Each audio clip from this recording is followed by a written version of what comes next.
Bismillahirrahmanirrahim. Bertemu kembali dengan saya Anton Kurniawan, yang pada kesempatan kali ini di video ini saya ingin membawakan materi tentang simple leadership. Ya, kenapa di materi ini saya sampaikan bahwa judulnya ada simple leadership? Karena memang dalam materi ini saya ingin menyajikan teori dan praktek tentang leadership ini secara simpel sehingga nanti mudah difahami dan pada akhirnya nanti akan mudah untuk diimplementasikan. Itu yang penting ya, mudah dipahami dan mudah diimplementasikan, itu yang penting itu. Nah, sesimpel apa leadership ini diterapkan ya dalam ilmu maupun dalam implementasinya, nanti kita akan lihat di sini.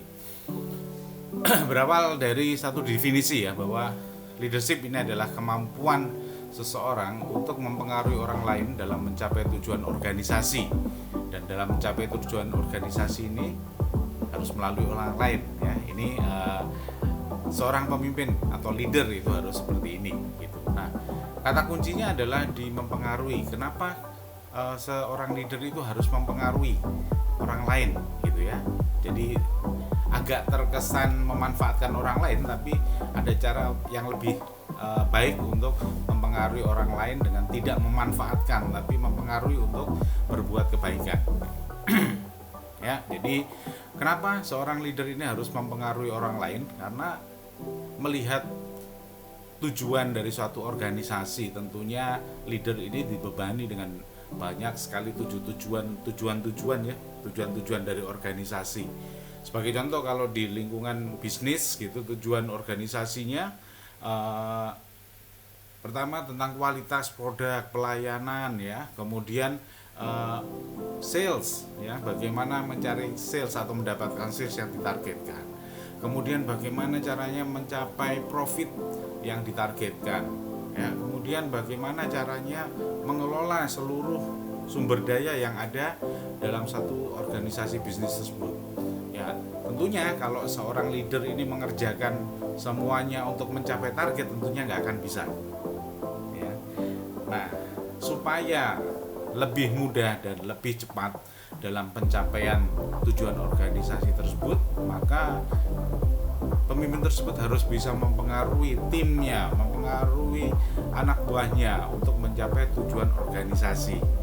Ya, dalam mencapai tujuan sales, target salesnya nanti akan dibantu oleh manajer sales. Untuk mencapai profitnya akan dibantu oleh operasional, manajer operasional. Ya, jadi seorang leader harus bisa mempengaruhi orang-orang kuncinya yang akan diajak secara bersama-sama untuk mencapai tujuan organisasi tersebut. Dan tujuan tersebut pasti merupakan tujuan yang positif, karena setelah perusahaan atau organisasi bisnis tersebut menjadi profitable, maka semuanya akan bisa menikmati hasil dari operasional yang profitable tersebut. Ya, jadi di situ kemampuan seorang leader adalah kemampuan untuk mempengaruhi orang lain dalam mencapai tujuan organisasi agar efektif dan efisien. Kemudian menurut Joseph C. Ross tahun 93, kepemimpinan adalah sebuah hubungan yang saling mempengaruhi di antara pemimpin dan pengikut atau bawahan yang menginginkan perubahan nyata yang mencerminkan tujuan bersamanya. Ya, jadi di sini terlihat bahwa kata kuncinya adalah tetap mempengaruhi. Ya, bagaimana kepemimpinan itu adalah saling mempengaruhi di antara pemimpin dan bawahan. Ya, dalam mencapai tujuan organisasi, menginginkan suatu perubahan yang nyata, ya, mencerminkan tujuan bersama. Nah, di situ tugasnya seorang pemimpin adalah mempengaruhi. Kemudian outwitted, kepemimpinan sebagai perpaduan perangai yang memungkinkan seseorang mampu mendorong pihak lain menyelesaikan tugasnya. Ya, keywordnya di sini adalah seorang yang mampu mendorong pihak lain.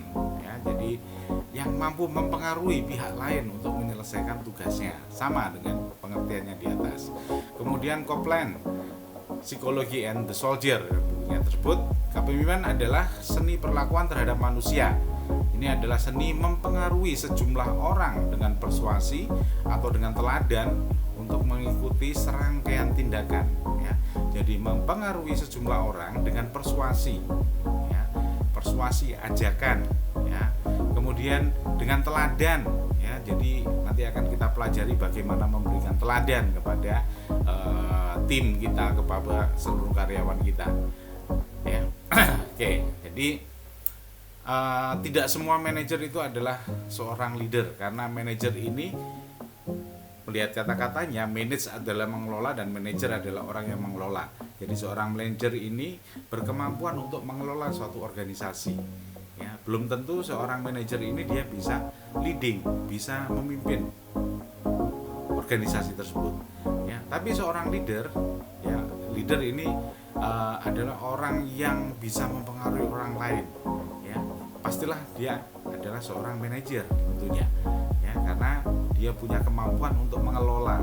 Ya, kemampuan untuk mengelola ini adalah kemampuan seorang manajer. Dan leader ini adalah orang-orang yang bisa mengelola manajer-manajer ini nantinya. Ya, baik, kita akan lanjutkan tentang bagaimana caranya membangun leadership.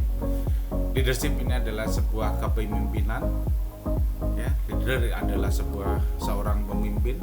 Dan bagaimana caranya kita membangun kepemimpinan, ya kita akan simak pada bagian berikut ini, ya.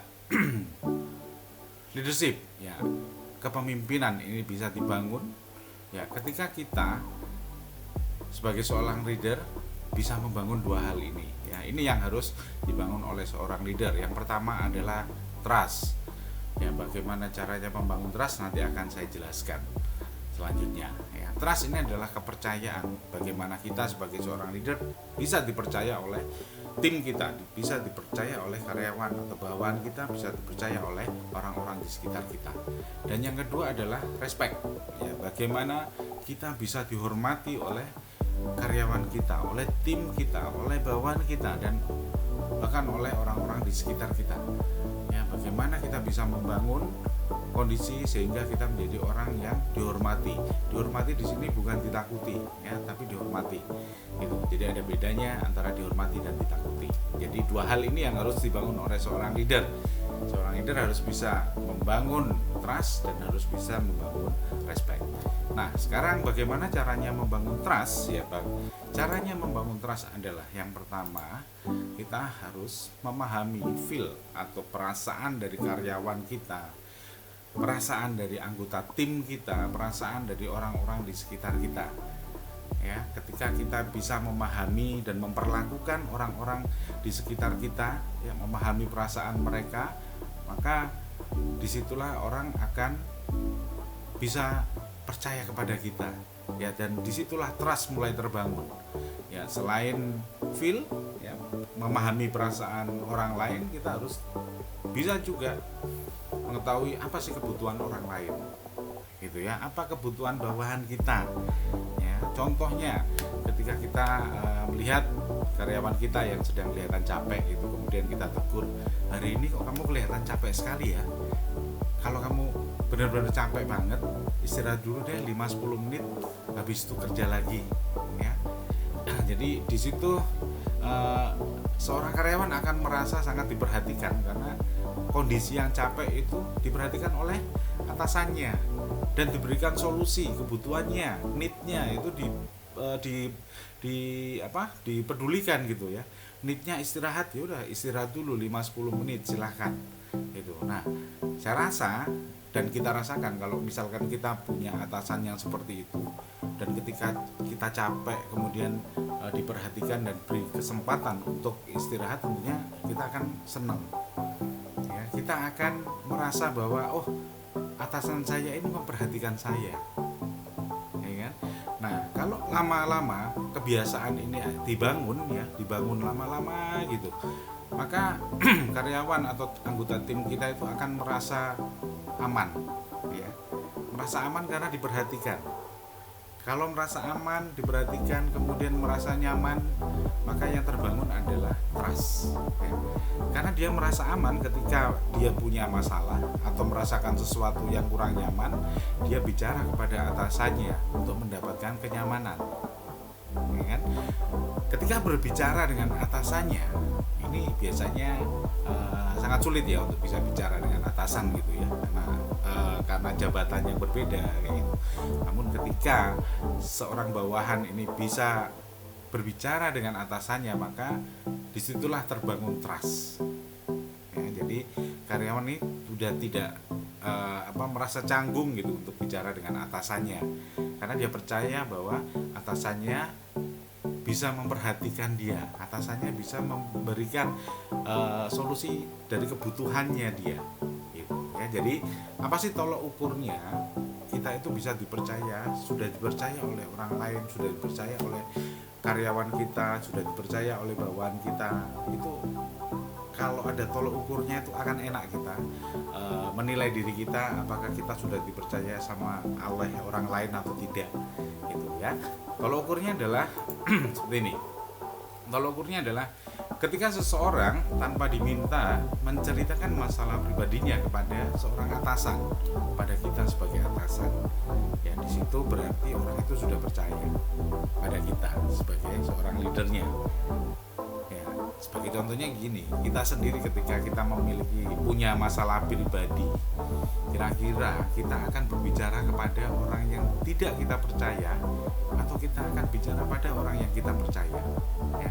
Dan tentunya kita akan bicara pada orang yang sudah kita percaya, karena di situ ada rasa aman dan nyaman ya, dan ada perhatian di situ, kebutuhan yang kita perlukan barangkali bisa diberikan solusinya ya. Itu menjadi tolak ukurnya. Nah sekarang yang menjadi pertanyaan mungkin bagi teman-teman semuanya adalah, wah repot juga ya jadi leader ya, kita harus mendengarkan banyak orang, mendengarkan banyak keluhan dari karyawan ya. Ya di awal-awal akan seperti itu ya, kita akan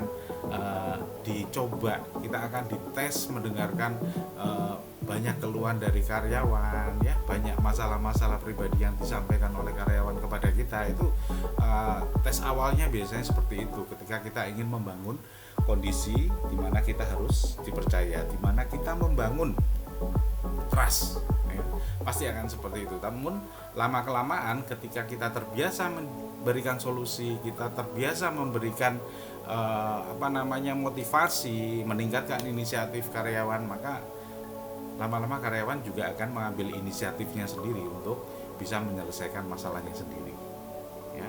Jadi itu yang menjadi tolak ukur kita sudah dipercaya atau belum oleh karyawan kita, yaitu ketika seorang tanpa diminta menceritakan masalah pribadinya kepada kita, disitulah kita sebagai leader sudah bisa membangun trust ya. Oke, selanjutnya bagaimana caranya membangun respect. Cara membangun respect Cara membangun respect adalah kita harus punya skill ya. Kita harus yakin bahwa kita punya keahlian ya. Suatu keahlian apapun itu keahliannya ya, dan itu harus kita lebih asah lagi agar kita lebih ahli lagi di situ. Karena nanti akan menjadi solusi ya, menjadi alternatif solusi bagi karyawan yang sedang menanyakan solusi suatu masalah dalam pekerjaannya atau dalam kehidupannya kayak gitu. Kemudian knowledge atau wawasan ya, wawasan yang luas tentunya ini juga akan menjadi patokan gitu, bahwa orang ini dianggap pinter atau enggak, leader ini dianggap pinter atau enggak ya. Tentunya semua karyawan kita akan senang kalau misalkan punya atasan yang mempunyai wawasan yang luas ya, karena ketika karyawan ingin berbicara sesuatu, atasannya bisa mengimbangi, bisa memberikan pandangan-pandangan, bisa memberikan insight-insight kayak gitu ya. Jadi untuk membangun respect ini ya kita harus punya skill dan knowledge ya. Sebagai contohnya ya, kalau kita mempunyai guru yang pinter dan wawasannya luas ya, kira-kira kita hormat nggak dengan guru itu? Biasanya kalau kita punya guru yang pintar kemudian wawasannya luas, pasti kita akan hormat ya, kita akan pasti menghormati guru tersebut gitu. Nggak mungkin kita mengacuhkan guru tersebut, itu jarang terjadi yang seperti itu ya. Nah sebagai tolak ukurnya di sini ya, orang sudah hormat kepada kita atau tidak itu adalah ketika seseorang tanpa diminta menanyakan suatu solusi permasalahannya kepada kita. Nah disitulah respect mulai terbangun. Ya, disitulah respect terbangun. Ya, karena apa? Karena karyawan kita atau orang-orang di sekitar kita itu merasa bahwa leader saya ini mempunyai skill yang bagus dan knowledge yang kuat, gitu ya, knowledge yang luas, gitu. Nah, ketika kita berbicara dengan orang yang pandai, kemudian orang tersebut memberikan solusi terhadap kita, tentunya pasti kita akan hormat terhadap orang tersebut, gitu ya. Jadi inilah yang bisa kita bangun, ya, yang harus kita bangun ketika kita menjadi seorang leader, ya. Jadi untuk membangun leadership ini maka kita harus bisa membangun trust dan harus bisa membangun respect. Untuk membangun trust ini maka kita harus memahami feel dan need dari karyawan kita, bawahan kita, orang-orang di sekitar kita. Yang tolak ukurnya adalah ketika ada beberapa orang itu sudah menceritakan masalah pribadinya kepada kita, berarti orang tersebut kitanya menjadi orang yang sudah dipercaya oleh orang-orang di sekitar kita. Ya, kemudian untuk membangun respect ini kita harus punya skill yang cukup dan knowledge yang luas.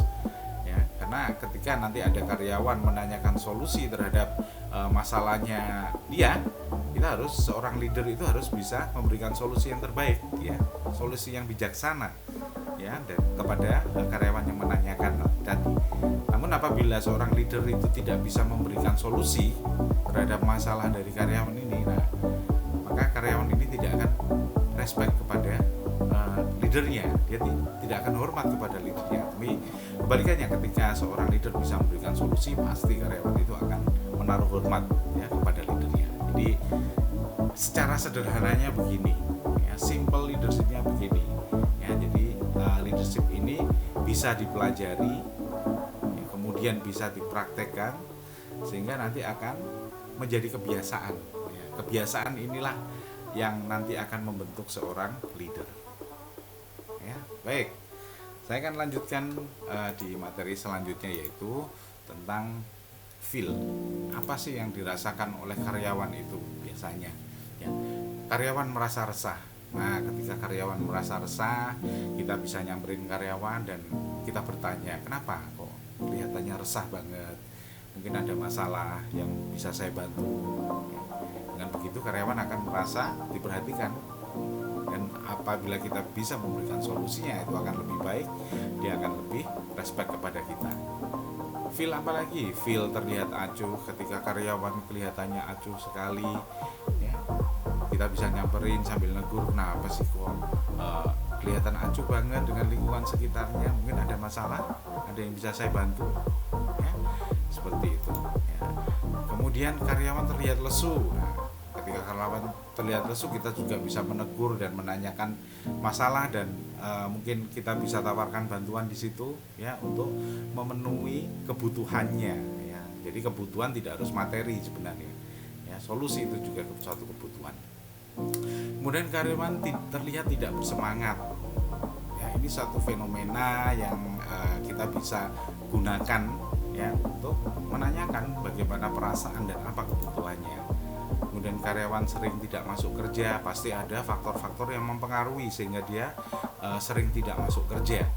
Dan ini ketika kita kita gali dan kita perhatikan, ya, kemudian kita kasih solusi, tentu karyawan akan merasa lebih senang sehingga dia bisa berubah menjadi karyawan yang lebih rajin lagi.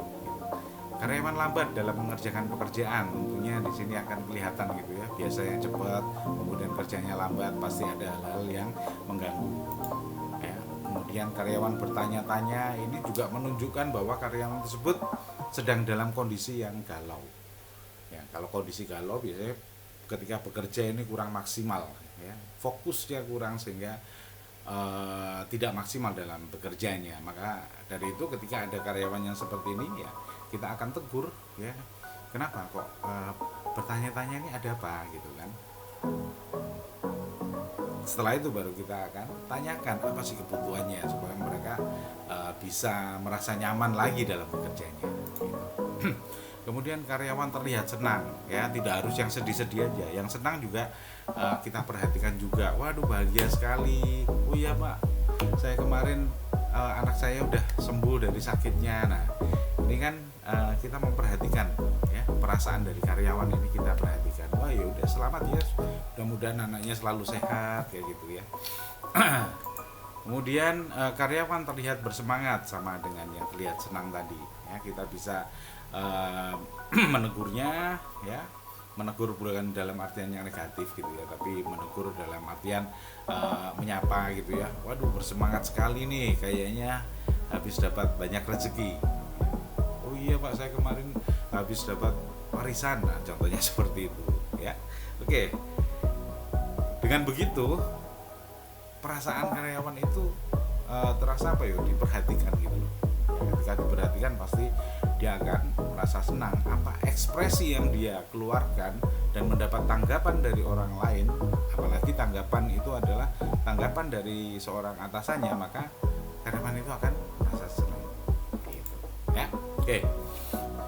Kemudian need ini tidak harus berupa materi ya. Need ini bisa jadi satu solusi-solusi yang kita berikan, kita tawarkan kepada tim kita ya. Apa sih kebutuhan dari anggota tim kita dalam bekerja ya? Kebutuhan akan rasa aman ya. Karena ketika karyawan kita bekerja dan merasa tidak aman, maka bekerjanya tidak akan maksimal gitu. Nah, kemudian kebutuhan rasa ingin tahu, kebutuhan untuk didengar ya, ini juga menjadi kebutuhan ya. Betapa tidak menyenangkan ketika kita sendiri sebagai karyawan misalkan ya pengen bicara dengan atasan, tapi atasan tidak punya waktu untuk berbicara dengan kita ya. Pasti kita sebagai karyawan atau sebagai bawahan ini merasa kurang diperhatikan gitu ya. Sehingga yang muncul adalah rasa tidak percaya kepada atasan ya. Kemudian kebutuhan untuk diperlakukan dengan adil dan kebutuhan untuk memperoleh keadilan ya, ini hal-hal yang sangat krusial itu ada di sini. Ketika kita memperlakukan karyawan tidak adil itu, maka akan muncul kebencian ya. Kebencian ini yang akan mengikis ya kepercayaan dari karyawan kepada atasan ya. Kalaupun kita berbicara tentang kepemimpinan rakyat pun juga begitu. Ketika pemimpinnya tidak adil, maka akan banyak rakyat yang merasa kebutuhannya itu tidak terpenuhi, sehingga yang muncul adalah rasa kebencian. Dan rasa benci ini yang akan mengikis kepercayaan masyarakat kepada atasannya ya. Kemudian kebutuhan untuk dimengerti ya, tentunya ini menjadi suatu kebutuhan. Ketika karyawan menyampaikan satu alasan dan atasannya bisa mendengarkan alasan tersebut ya, itu kebutuhan untuk dimengerti ya. Kemudian kebutuhan untuk keteraturan, tentunya bahwa setiap karyawan, setiap masyarakat itu pasti ingin suatu keteraturan. Ketika ada ketidakteraturan di situ, maka keresahan yang muncul di situ, dan keresahan itu akan mengarah kepada atasan ya, mengarah kepada pemimpinnya. Wah, gimana sih pemimpinnya, seperti itu ya. Dan itu akan mengikis trust ya, mengikis rasa percaya kepada atasan gitu. Kemudian kebutuhan moral kerja yang baik ya. Jadi ketika moral kerja di lingkungan kita ini baik, maka karyawan akan merasa nyaman dalam bekerja. Ketika moral kerja yang ada di lingkungan tersebut tidak baik, maka rasa nyaman itu akan berkurang ya. Ketika tidak nyaman, maka orang tidak percaya kepada atasannya. Kemudian kebutuhan untuk dihargai ini juga pasti menjadi satu kebutuhan bagi setiap karyawan, bagi setiap orang untuk dihargai. Ketika atasan itu tidak bisa menghargai bawahannya atau karyawannya, atau pemimpin itu tidak bisa menghargai masyarakatnya, maka akan muncul ketidakpercayaan di sana gitu ya. Jadi menghargai ini perlu. Kemudian kebutuhan untuk masukan atau feedback ya. Sebagai karyawan tentunya tidak hanya ingin bekerja saja, tapi karyawan juga ingin dinilai supaya karyawan itu tahu posisinya dia ada di mana, sudah bagus atau kurangkah kerjanya ya. Makanya diperlukan satu performance review yang biasanya dilakukan setiap 6 bulan sekali ya, untuk memberikan masukan kepada karyawan, untuk memberikan penilaian kepada karyawan agar karyawan tahu posisinya ada di mana ya. Ini kebutuhan-kebutuhan yang diharapkan oleh karyawan biasanya seperti ini.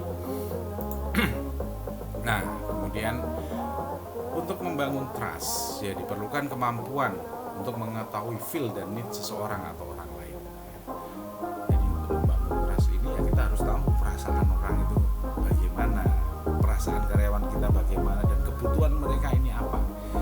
Ya, ketika kita bisa memahami kebutuhan mereka dan memberikan memahami perasaan mereka dan memberikan kebutuhan mereka, maka kepercayaan itu akan muncul kepada atasannya. Nah, untuk mengetahui feel dan need orang lain, ya ini diperlukan satu skill. Ya, ada 2 skill, basic human relation skill dan kemudian ada communication skill.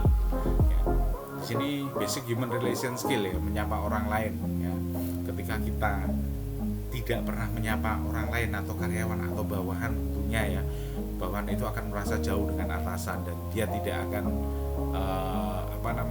dia tidak akan percaya kepada atasannya gitu, karena nyapa aja nggak pernah gitu. Tapi kalau atasannya sering menyapa, maka akan ada kedekatan di situ sehingga karyawan ini merasa percaya bahwa atasan ini benar-benar akan melindungi ya. Kemudian menggunakan nama asli orang yang kita sapa ya, jangan sampai nama panggilan yang membuat orang sakit hati ya. Kemudian melakukan eye contact secukupnya ya, agar ada chemistry ya, ada kedekatan di situ dalam melakukan komunikasi. Kemudian mengatakan tolong dan terima kasih. Ini hal-hal yang cukup simpel sebenarnya yang sudah biasa kita lakukan, namun kita remind lagi di sini supaya kita mempunyai kebiasaan yang positif ini ya. Kemudian meminta, jangan menyuruh. Kemudian sensitif terhadap perasaan orang lain ya. Kemudian untuk membangun basic human relation skill ini juga be here now ya, jangan ngelantur kemana-mana. Kemudian memperlakukan orang lain seperti kita ingin diperlakukan ya. Itu sebagai dasar-dasarnya basic human relation skill. Nanti ada materi lagi untuk lebih mendalami tentang basic human relation skill ini tadi. Kemudian hal yang kedua yang kita lakukan adalah communication skill ya. Communication adalah proses penyampaian pesan dari pengirim pesan kepada penerima pesan ya. Ketika komunikasi kita bagus, maka pesan yang kita sampaikan kepada tim kita, karyawan kita atau masyarakat ini akan bisa diterima dengan baik ya. Karena ketika komunikasi ini tidak berhasil, maka yang akan terjadi adalah bias ya. Kadang informasi itu tidak sampai 100%, 70% ya, yang hasilnya nanti adalah kekacauan-kekacauan yang ada dalam organisasi tersebut gitu ya. Jadi ketika melakukan komunikasi ini berbicara harus dengan jelas, menggunakan nada suara yang benar ya. Ketika kita ingin menyampaikan sesuatu yang sifatnya perlu perhatian ya, kita nggak bisa dengan santai, tapi perlu fokus ya, seperti itu.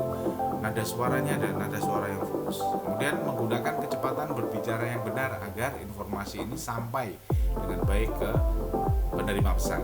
Kemudian menggunakan istilah yang dikenal juga ya, jangan sampai yang menerima pesan nggak tahu apa yang kita sampaikan karena istilah yang kita sampaikan asing bagi pendengar.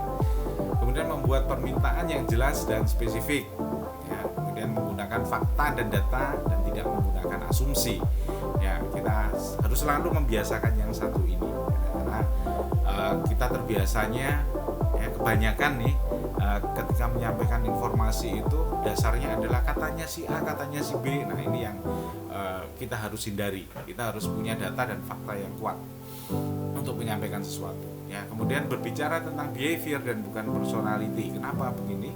Karena ketika kita berbicara tentang personality seseorang atau sifat seseorang, maka seringkali terjadi orang tersebut akan sakit hati ya. Namun ketika kita bicara tentang behavior atau perilaku, orang akan merasa bisa menilai dirinya sendiri dan tidak akan mudah tersinggung. Kalau kita bicara personality, sifat, itu akan membuat orang lain mudah tersinggung gitu. Contohnya ya, kalau kita bicara tentang personality gitu, kamu malas banget sih, kerjaannya jadi nggak selesai.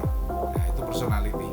Tapi kalau behavior, kata-katanya adalah begini, kenapa hari ini bekerjanya kok kurang cepat ya, apakah karena sakit atau apa sehingga ini belum selesai, biasanya udah selesai. Nah, kita bicara kurang cepat berarti ada kemungkinan yang lebih mudah untuk memperbaiki kecepatan sehingga bisa lebih cepat lagi. Jadi orang tidak mudah tersinggung di situ ya. Kenapa kok kurang cepat gitu hari ini? Hari lainnya biasanya cepat gitu. Tapi kalau yang tadi yang personality adalah kamu malas sekali sih, jadi nggak selesai-selesai. Ketika kita bicara kamu malas sekali, ini membuat orang itu sakit hati, ya kan? Nah, itu yang kita hindari, ya, karena membuat orang sakit hati sehingga orang itu tidak bisa percaya kepada kita. Ya. Makanya kita gunakan behavior dalam setiap komunikasi. Kemudian listening skill, ya, listening skill ini perlu kita latih, ya, jangan sampai kita menyela pembicaraan orang ketika orang tersebut sedang berbicara, salah satunya begitu. Kemudian tingkat pemahaman yang sama ini juga akan mempengaruhi communication skill kita. Ya. Ini saya sampaikan dengan cepat di sini, karena ada bahasan khusus tentang communication juga, gitu. Nah, itu tadi untuk membangun trust ini diperlukan basic human relation skill dan communication skill yang tujuannya adalah membuat komunikasi itu menjadi bagus, baik, dan tidak membuat orang lain itu sakit hati. Karena ketika orang lain sakit hati karena komunikasi skill kita yang buruk, kemudian basic human relation skill kita yang buruk dan membuat orang sakit hati, maka orang itu tidak akan percaya kepada kita. Jadi di situ kondisinya kita gagal untuk membangun trust, ya. Dan maunya kita ingin berhasil dalam membangun trust. Untuk itu kita harus punya basic human relation skill yang bagus dan communication skill yang bagus. Ya, baik. Nanti ada pembahasan yang lebih detail lagi tentang communication skill. Oke. Itu tadi kita bicara tentang bagaimana seorang leader. Nah, sekarang kita akan berbicara tentang leader itu sendiri dan berbicara tentang orang-orang yang kita pimpin. Ya. Bagaimana orang-orang yang kita pimpin ini, ya, kita harus bisa melakukan mapping terhadap orang-orang yang kita pimpin. Ya. Ada personality plus biasanya yang digunakan untuk penilaian terhadap seseorang, ya. Tapi di sini saya lebih menekankan kepada inisiatif level, ya, inisiatif seseorang. Kenapa saya berbicara tentang inisiatif? Karena produktivitas biasanya ini sangat bergantung pada level inisiatif. Ya, kalau kita bicara tentang produktivitas, ya.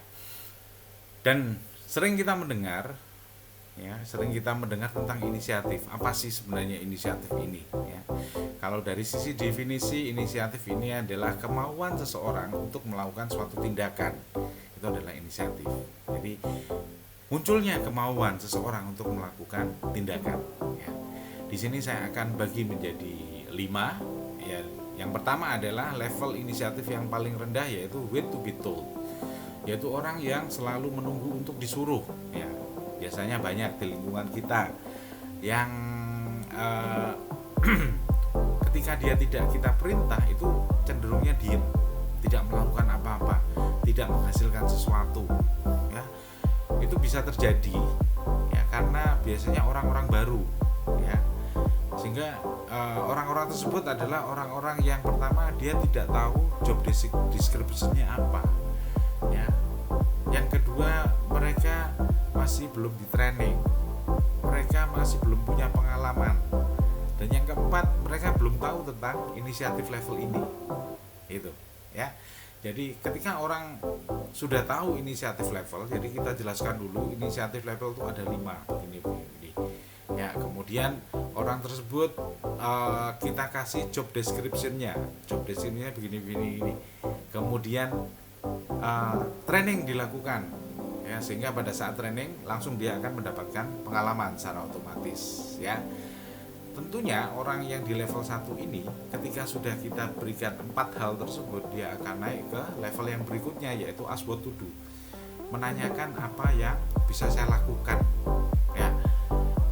Tapi ketika orang sudah diberikan 4 hal tadi, ya, sudah dikasih tahu inisiatif level, sudah dikasih tahu job description-nya, sudah di training dan dia sudah punya pengalaman, tapi dia tidak naik ke level berikutnya, ke aswad tudu, ya, maka apa yang terjadi? Yang terjadi adalah kemungkinan orang tersebut memang tidak bakat untuk naik inisiatif levelnya. Ya, jadi dia ini bisa kerja untuk disuruh-suruh aja, gitu ya. Karena selalu menunggu untuk disuruh, inisiatifnya tidak naik. Ya, orang-orang yang seperti ini biasanya dia memang bakatnya menjadi pesuruh, itu. Atau kalaupun dia tidak jadi pesuruh, ya kemungkinan terakhir adalah dia seorang pemalas.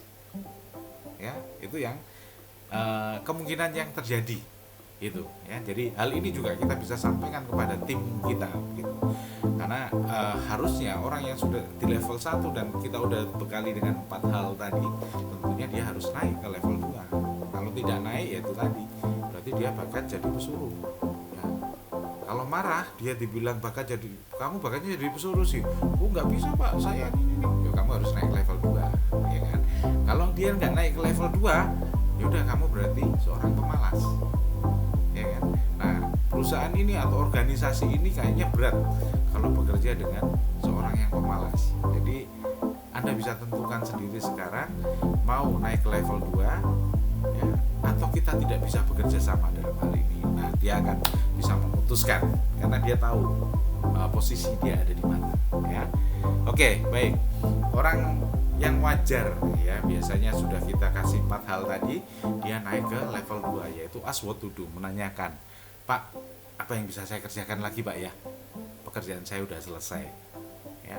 Tentunya teman-teman akan merasa lebih senang kalau misalkan punya karyawan yang seperti ini, ya. Satu hal, kita sebagai atasan itu tidak menyuruh, kita senang, karyawannya juga merasa senang karena dia punya inisiatif yang tinggi, jadi tidak disuruh-suruh dia, ya. Oke, orang akan terbiasa di level 2 ini, namun lama-lama seorang ini akan berpikir, ya, maksud saya kerja nanya terus, wong saya sudah di training juga, harusnya saya naik levelnya. Oke, saya harus naik ke level yang ketiga, yaitu recommend the action, ya, merekomendasikan suatu pekerjaan.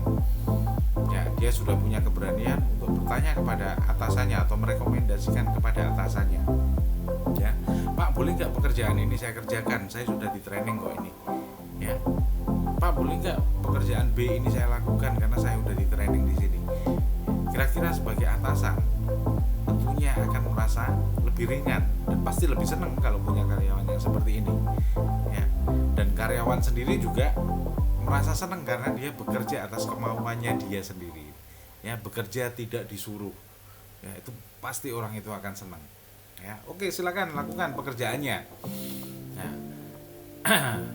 Nah, kemudian karena dia sudah terbiasa untuk merekomendasikan pekerjaan, ya, diberikan feedback oleh atasannya, sehingga dia akan tahu bagaimana cara mengerjakan pekerjaan dengan benar, dan dia akan tahu hasil pekerjaan yang benar itu yang bagaimana.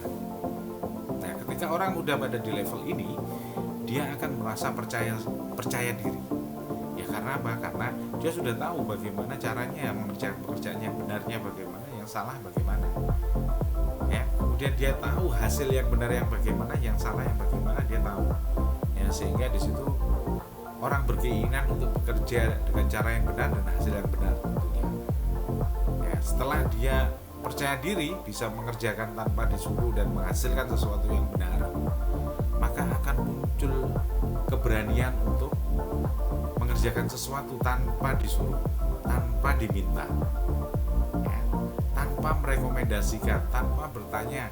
Dia percaya diri untuk melakukan suatu pekerjaan, ya, sehingga dia bisa naik ke level 4, yaitu take the action and report immediately, ya. Dia sudah punya keberanian atau kepercayaan diri untuk melakukan suatu tindakan, ya, mengambil suatu tindakan tanpa disuruh atau direkomendasikan, namun dia tahu nih hasil kerja yang benar yang bagaimana, dan dia melaporkan hasilnya segera. Itu yang di level 4, ya. Jadi level 4 ini adalah take the action and report immediately.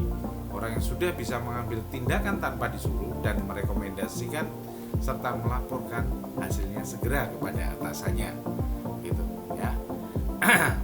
Nah, biasanya kita melihat gitu ya, jarang ada orang berada di level ini gitu ya. Habis kerja habis itu lapor, kerja terus lapor. Ini orang-orang kita biasanya jarang mau berada di level ini. Kenapa? Karena di level ini itu biasanya rancu dengan orang cari muka, ya kan? Kalau kita lihat gitu orang, dia kerja dikit-dikit lapor, kerja dikit-dikit lapor, ya kita mikirnya orang itu cari muka, gitu kan? Nah, tapi kita harus bisa membedakan di sini, di mana orang yang level 4 dan bagaimana orang yang cari muka. Gitu. Orang yang berada di level 4 ini dia akan bekerja dan melaporkan hasilnya segera. Ini dia lakukan secara konsisten ya. Ini akan kelihatan kok orang konsisten dalam bekerja seperti ini dengan yang satunya. Orang yang cari muka itu adalah orang yang bekerja ketika ada atasannya, ketika ada bosnya. Tapi kalau bosnya atau atasannya udah pergi, dia udah santai-santai lagi ya. Jadi Anda sekalian bisa membedakan di sini mana yang level 4 dan mana yang cari muka gitu. Kalau orang sudah berada benar-benar di level 4 ini, dia konsisten ya, maka orang ini sudah siap untuk kita jadikan supervisor gitu ya. Kenapa? Karena orang ini punya inisiatif sendiri ya. Setidaknya akhirnya dia punya keinginan untuk memimpin orang-orang ya. Ketika kita berikan caranya untuk memimpin orang, maka inisiatif itu akan digunakan untuk memimpin orang-orang yang ada di sekitarnya ya. Disitulah dia sebagai seorang kandidat supervisor, dan disitulah dia sudah awal mampu menjadi seorang supervisor gitu ya.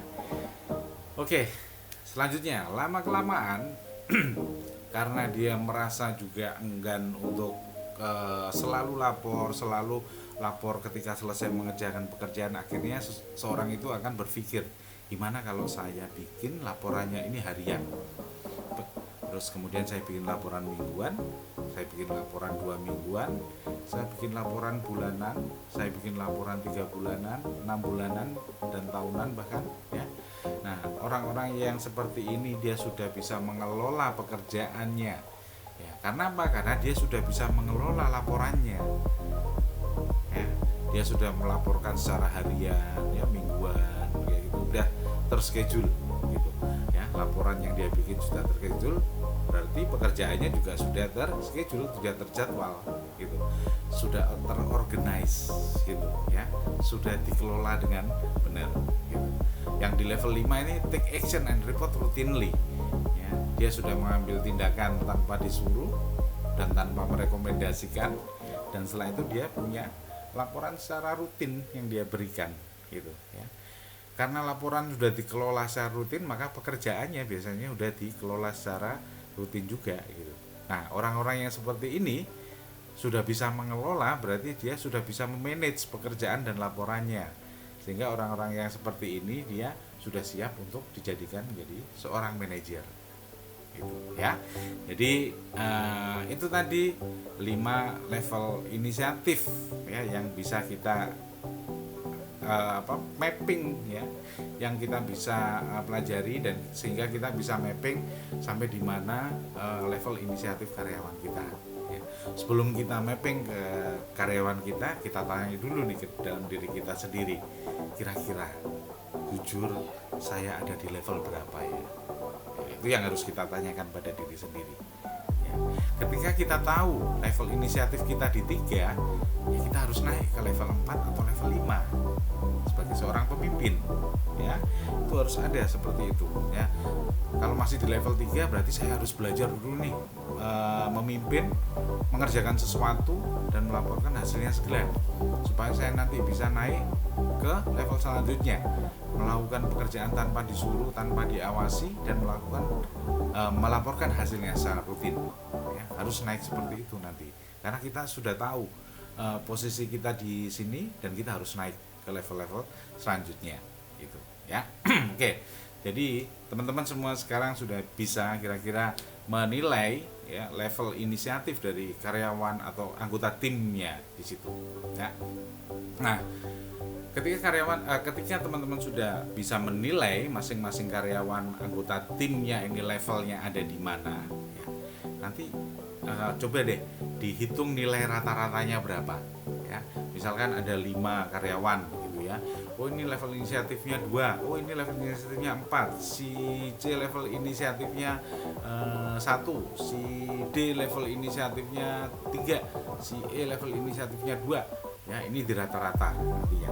Nah, apabila nilai rata-ratanya di bawah 3, ya maka biasanya sebagai atasan Anda akan capek bekerja, ya, karena Anda masih harus menyuruh-nyuruh karyawan Anda. Ya, tapi ketika level inisiatif karyawan Anda di atas 3, ya Anda akan merasa ringan dalam bekerja karena tidak lagi menyuruh-nyuruh orang-orang yang bekerja dengan Anda. Ya, oke, baik.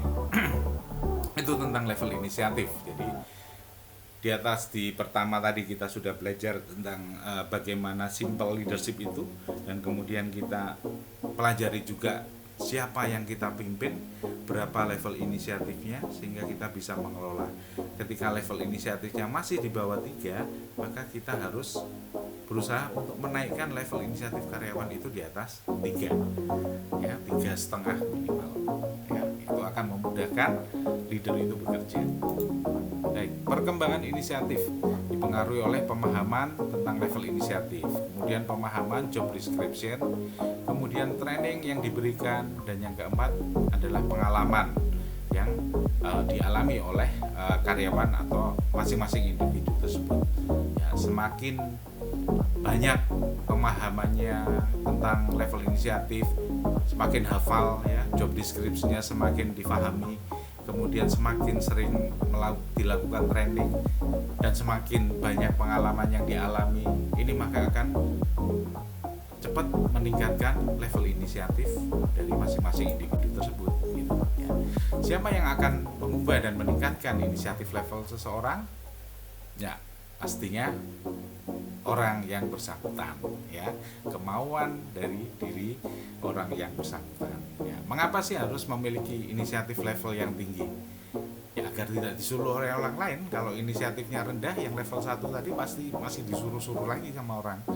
Ya, di level 2 aja masih disuruh-suruh sama orang. Ya. Kemudian agar terasa ringan dalam bekerja. Ketika kita bekerja tanpa disuruh, itu akan terasa ringan. Kemudian yang ketiga, agar terbiasa melakukan antisipasi. Ya, kita antisipasi supaya tidak disuruh deh, gitu. Berarti harus kita kerjakan dulu. Ya, ketika kita mengerjakan sesuatu tanpa disuruh, ya berarti kita membiasakan level inisiatif itu tinggi. Ya, dengan antisipasi. Ya, kemudian agar nyaman kita dalam bekerja. Ketika tidak disuruh, ketika kita bisa antisipasi, kita akan nyaman dalam bekerja. Ya, agar tanggung jawab itu menjadi ringan karena sudah cepat kita selesaikan tanggung jawabnya. Agar performa kerja menjadi lebih baik. Ya, ketika kita sudah menyelesaikan segala pekerjaan kita sebelum jadwal yang ditentukan, tentunya akan membuat performa kerja kita itu menjadi lebih baik dan banyak pekerjaan yang bisa kita selesaikan. Ya, kalau pekerjaan kita sudah selesai, maka atasan kita itu akan merasa ringan di situ pasti. Karena pekerjaannya selesai, anak buah saya, bawahan saya pekerjaannya selesai, laporannya sudah ada, atasan tidak minta-minta sebelum waktu yang ditentukan, ya. Dan ini akan membuat orang lain akan merasa ringan dan merasa senang dengan. Jadi orang yang inisiatif levelnya tinggi itu biasanya disukai oleh atasannya. Ya pasti, yang inisiatif levelnya tinggi itu pasti disukai oleh atasannya karena dia otomatis akan meringankan kerja atasannya, ya. Dia akan meringankan pekerjaan atasannya ketika punya anak buah atau karyawan yang inisiatif levelnya tinggi. Dan ketika ada kesempatan bagi karyawan untuk naik jabatan, pasti orang yang inisiatif levelnya tinggi inilah yang menjadi pilihan atasannya untuk mengisi peluang yang ada tersebut, ya. Jadi tingkatkan level inisiatif. Oke, terima kasih atas waktu mendengarkan video ini dan penjelasan saya. Di sini tidak terlalu detail, memang, dan ada kelas detail lagi yang akan saya berikan, ya, tentang leadership.